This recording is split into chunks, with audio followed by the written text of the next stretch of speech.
Okay. I can hit you right here. Alright, everyone, we're going to get started now. So, you know me. I've been here for a while, Miss Smith. And this is my friend, Miss Wegrzyn. And today, we're going to be your teachers. It's super exciting, I know. So, we're going to talk about volume today. Who can tell me what volume is?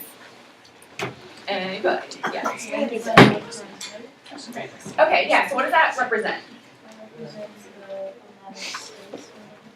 Exactly. That's exactly what it means. So, what's up next? Okay, so who can tell me why volume is important? Yeah, you have an answer? Are you sure? Yeah. Okay. Today, we're going to be talking about cones and cylinders, which is the shapes that are in front of you. So why do you think these two specific shapes are important to know about their volume, like how much is in it? Anyone? Here. For like a cylinder, you might need to know how much is in a can or something. Yes, exactly. Who in here likes ice cream? Right, Just pretty much like everyone. ice cream. Everyone loves ice cream. I love chocolate ice cream. So if you're going to go to Ben and Jerry's and you're going to get a cone, you're going to know how much ice cream is going to be in your cone. You're going to know how to find how much is in there, and that's your volume. Then for your cylinder, like she said, a can or maybe a push pop, because we just really like ice cream, so And candy. it has to be ice cream. Yeah. Okay. So, given the shapes and things that you have on your desk, all right, don't touch any of them yet. Don't start doing anything, but come up together as a group in your little clusters, come up with a strategy to figure out the relationship between the volume of your cone and the volume of your cylinder. And you have like 5 minutes to do that, and we'll walk around and see how it's going. You're finding a relationship between the two. I can feel about Can't do anything.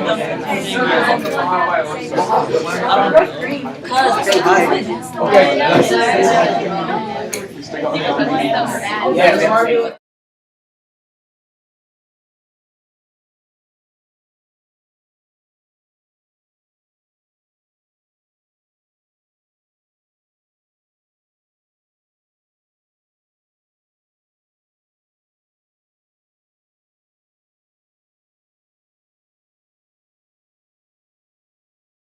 This should be 2015 at 9. Okay, so who wants to share their group's strategy? Anybody? Drake raised Raise my hand. All right, let me hear it. Oh, no, that wasn't me. Well, that's okay. But Grant, can you tell me? No. I heard your strategy. I heard you telling us what you're saying. Not when you want the mathematical. No, thing, you can or just just regular words is fine. I'm just going to fill the shapes up with M&Ms and then dump them out and count out how many were in each one and compare. Okay, so yeah, you have a counting strategy. Are there any other? All right, we're gonna give you about 10 minutes to actually do this now, and those groups that didn't have their own strategy. All right, hold on, still talking. The groups that didn't have a strategy, we're gonna come around and talk to you, make sure that you have one while you're working. And Rick said, yeah. You're going to fill this out while you're doing this right here. Your first box is the shapes. You're going to put the two shapes down your cone and your cylinder. This Wegrzyn is explaining the graphic organizer part. So 2 more seconds of attention. Sorry. So it says shape, so cone and cylinder, and then below it, I want you to write your strategy that your group came up with. And then while you're implementing it, I want you to write the relationship you found between the two. It could be a number or something like that. Okay. For real this time. Yeah. Thank you.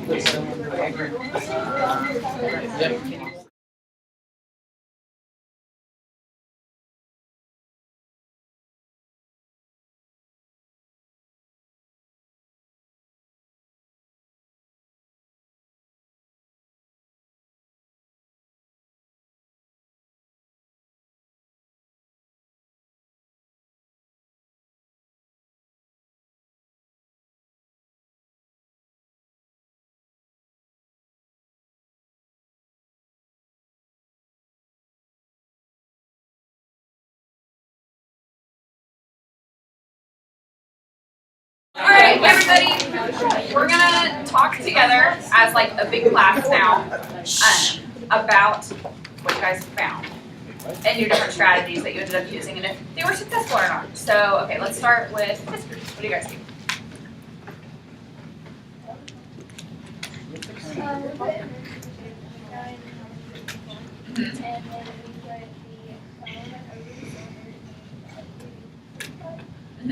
So what did it turn out to be about? Okay, cool.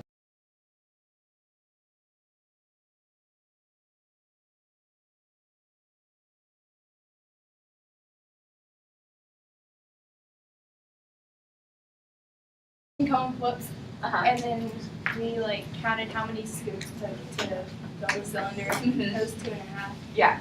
So We that, didn't count the other. okay. Well, that's fine because, you know, that's originally the method that we had and then you guys were the only ones that did it that way. So there's so many different ways to get to solving the same problem. So that's super cool. So okay, we just put a different shape on your desk and Wegrzyn's going to explain that. Okay, so tell me about the two shapes. Some of you guys have two cones, some of you have two cylinders. What are the differences between the two you have now? One's fat, one's skinny.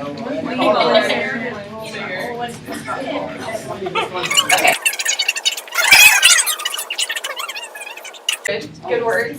So the longer is the height? Yeah. So their heights are different. So what changes, what makes it fatter versus skinnier? Alright, so what were your results? Anybody? What did you say? What were your results? This one felt 58. What about the other one? Oh, 134. It's not a good What? Oh, they were 138. Okay, so what does that tell you? Which one had a bigger volume? Okay, and what's different about it? Is it taller or is it wider? Wider. Okay, so we're seeing that the radius, if it's got a bigger radius, the volume's gonna be more? Anyone else? Who had a cone? Or who had two cones that were Which cone had more volume? The shorter one with the bigger radius, right? So okay, we're gonna show you guys the formulas now, and you can see that like, yes, this is why this happens. So okay, the volume of a cylinder, right, is pi r squared h. Okay, and this makes sense because if you were to like cut open a cylinder, right? If you were to cut open, whoever still has one, and unroll it, it's a regular rectangle, right? So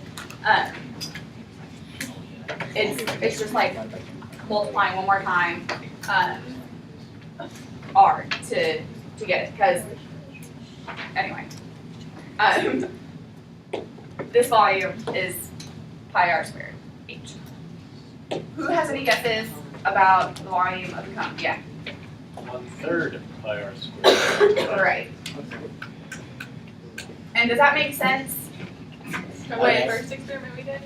Yeah, think back to the first one when you had a cone and a cylinder that were both pretty much the same height, pretty much the same radius. Does that make sense? Does that fit pretty well? So like this one, the cylinder should have had about 3 times as many M&Ms as the cone. Which, the group in the back, they had, what do you have now? You had 63 in the cone and 186 in the cylinder. Right, so that's almost perfectly That is perfect. true for this. It is perfect. Good word. It's more But, perfect. yeah, so what are some reasons that our experiment for you guys might not have been exact? Because M&Ms don't fill up the bottom of the cone perfectly. That's one. Yeah. The shapes could have been cut differently for each group. Yeah, I'm not so good at arts and crafts. Yes. Ours was perfect. Okay. Yeah, they're all different shapes. So, on the same page, we didn't give out very clear instructions before we set you to do these problems. So these 1, 2, 3, 4 that I have under here, these are dimensions of different cylinders. And so you guys are going to work problems to find the volume of a cylinder using this information. And then the ones that Ms. Wegrzyn wrote for the information down here goes with this cone. So you Are you